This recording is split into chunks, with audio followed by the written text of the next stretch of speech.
Taste the Daily. Pongal விடுமுறையை கழிக்க சென்னையில் இருந்து தென் மாவட்டத்தை நோக்கி மக்கள் படையெடுத்ததால் செங்கல்பட்டு மாவட்டம் கிளாம்பாக்கம் அருகே சென்னை திருச்சி தேசிய நெடுஞ்சாலையில் 4வது நாளாக கடும் போக்குவரத்து நெரிசல் ஏற்பட்டது. குறிப்பாக வண்டலூர், கிளாம்பாக்கம், ஊரப்பாக்கம் ஆகிய பகுதிகளில் வாகனங்கள் செல்ல முடியாமல் நீண்ட வரிசையில் அணிவகுத்து ஆமை வேகத்தில் ஊர்ந்து சென்றன. தஞ்சாவூர் மாவட்டம் பாபநாசம் அருகே 5 அம்ச கோரிக்கைகளை வலியுறுத்தி 777வது நாளாக விவசாயிகள் தொடர் போராட்டத்தில் ஈடுபட்டனர். பாபநாசம் அருகே உள்ள திரு ஆரூரன் சர்க்கரை ஆலையை சாராய ஆலையாக மாற்ற முயலும் மைனாரிட்டி பாஜக அரசையும் மக்கள் விரோத திமுக அரசையும் கண்டித்து பொங்கல் திருநாளில் கருப்பு கொடி ஏந்தி கண்டன ஆர்ப்பாட்டத்தில் ஈடுபட்டனர். சர்க்கரை ஆலையை தமிழக அரசே ஏற்று நடத்த வேண்டும் என வலியுறுத்தினர். விவசாயிகளை வஞ்சிப்பது தான் ஸ்டாலின் திராவிட மாடலா என விவசாயிகள் கேள்வி எழுப்புகின்றனர். கடந்த 3 வருடமாக கரும்பு பணத்தை கேட்டு போராடிக்கிட்டு இருக்கோம். தமிழக அரசு வேடிக்கை பார்க்கறத விட எங்களுடைய போராட்டத்தை கண்டுகொள்ளவே இல்லை. அதை வன்மையாக கண்டிக்கிறோம். பொங்கல் தினம் இன்னைக்கு தமிழருடைய முதன்மையான திருவிழா நாள் சொல்லுவோம். ஆனால் இன்னைக்கு நாங்கள் கருப்பு தினமாக பொங்கலாக இன்னைக்கு ஆர்ப்பாட்டமாக கொண்டாடக்கூடிய அவல நிலைக்கு இந்த தமிழக அரசு தள்ளி இருக்கு.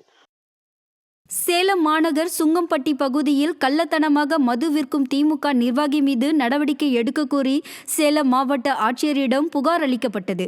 சுங்கம்பட்டி பகுதியில் சந்து கடைகள் மூலமாக வெளிமாநில மதுபானங்களும் கள்ளச்சாராயமும் விற்கப்படுகிறது. மது போதையில் அரை நிர்வாணமாக சாலையில் விழுந்து கிடப்பதால் பள்ளி மாணவிகளும் பெண்களும் கடும் இன்னலுக்கு உள்ளாகுகின்றனர். இதுகுறித்து புகார் அளித்தும் காவல்துறையினர் எந்த நடவடிக்கையும் மேற்கொள்ளாமல் திமுக நிர்வாகிக்கு ஆதரவாக செயல்படுவதாக மக்கள் குற்றம் சாட்டுகின்றனர்.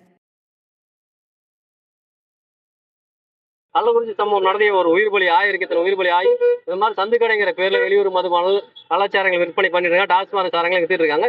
இது பாத்தீங்கன்னா அரசியல் செல்வாக்கு இருக்குது அப்படிங்கிற ஒரு காரணம் காமிச்சு விற்பனை பண்ணி இருக்கவங்களை மிரட்டிட்டு ரவுடிசம் பண்ணிட்டு வந்துட்டு இருக்காங்க. காவல்துறை அவங்களுக்கு உடனடியா தான் இருக்கிறாங்க, செயல்பட்டு இருக்காங்க. சரிங்களா, கைவிட்டு வாங்கி கொண்டு செயல்பட்டு தகவல் தெரிவிச்சும் அங்க முறையான நடவடிக்கை இல்லை. அவருக்கு பல மாதிரி ஊர் பொதுமக்கள் இது பண்ணியிருக்காங்க.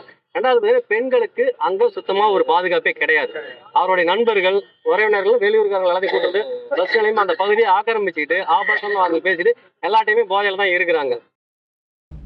கோவை மாவட்டம் பொள்ளாச்சியில் 10வது சர்வதேச பலூன் திருவிழா தொடங்கியது. கடந்த 9 ஆண்டுகளாக பலூன் திருவிழா நடத்தப்படுகிறது. அதன்படி இந்த ஆண்டு சென்னை, பொள்ளாச்சி, மதுரை ஆகிய இடங்களில் நடக்க உள்ளது. பொங்கல் பண்டிகையை முன்னிட்டு பொள்ளாச்சியில் துவங்கி 3 நாட்களுக்கு நடைபெற உள்ளது. பிரான்ஸ், பிரேசில், வியட்நாம் உள்ளிட்ட 8 நாடுகளின் பலூன்கள் பறக்க விடப்பட்டது. முறையாக விளம்பரப்படுத்தாததால் சுற்றுலா பயணிகள் இன்றி வெறிச்சோடி காணப்பட்டது. தருமபுரி மாவட்டம் அரூர் அருகே சந்தப்பட்டி ஊராட்சியில் சுத்திகரிக்கப்பட்ட குடிநீர் நிலையத்தை அதிமுக சட்டமன்ற உறுப்பினர் வே. சம்பத்குமார் தொடங்கி வைத்தார். சட்டமன்ற தொகுதி மேம்பாட்டு நிதியில் இருந்து 8,50,000 மதிப்பிலான சுத்திகரிக்கப்பட்ட குடிநீர் நிலையத்தை ரிப்பன் வெட்டி திறந்து வைத்தார். இதனையடுத்து பொதுமக்களுக்கு இனிப்புகளை வழங்கினார். இந்நிகழ்வில் கழக நிர்வாகிகள், பொதுமக்கள் என பலர் கலந்து கொண்டனர். திருச்சி மாநகரில் நடைபெறும் வழிப்பறி குற்றங்களை தடுக்க ஸ்டாலின் அரசின் காவல்துறை நடவடிக்கை எடுக்கவில்லை என்று அப்பகுதி மக்கள் குற்றம் சாட்டியுள்ளனர். 20வது வார்டுக்கு உட்பட்ட மளிகைக்கார தெரு, ராணி தெரு, வடக்கு ராணி தெரு, சௌராஷ்டிரா தெரு உள்ளிட்ட பகுதிகளில் அடிக்கடி திருட்டு மற்றும் வழிப்பறி சம்பவங்கள் நடைபெறுவது குறித்து கோட்டை காவல் நிலையத்திலும் திமுக மாமன்ற உறுப்பினரிடமும் தெரிவித்தும் எந்த நடவடிக்கையும் எடுக்கவில்லை என்று குற்றம் சாட்டினர். இதுகுறித்த தகவல் அறிந்த அதிமுக திருச்சி மாநகர மாவட்ட செயலாளரும் முன்னாள் துணை மேயருமான சீனிவாசன் இதுகுறித்து உரிய நடவடிக்கை எடுக்க திமுக அரசை வலியுறுத்தப்படும் என தெரிவித்தார். திருவண்ணாமலை மாவட்டம் ஆரணியில் பௌர்ணமி கிரிவலம் செல்ல போதிய பேருந்து வசதி இல்லை என்று பொதுமக்கள் குற்றம் சாட்டினர்.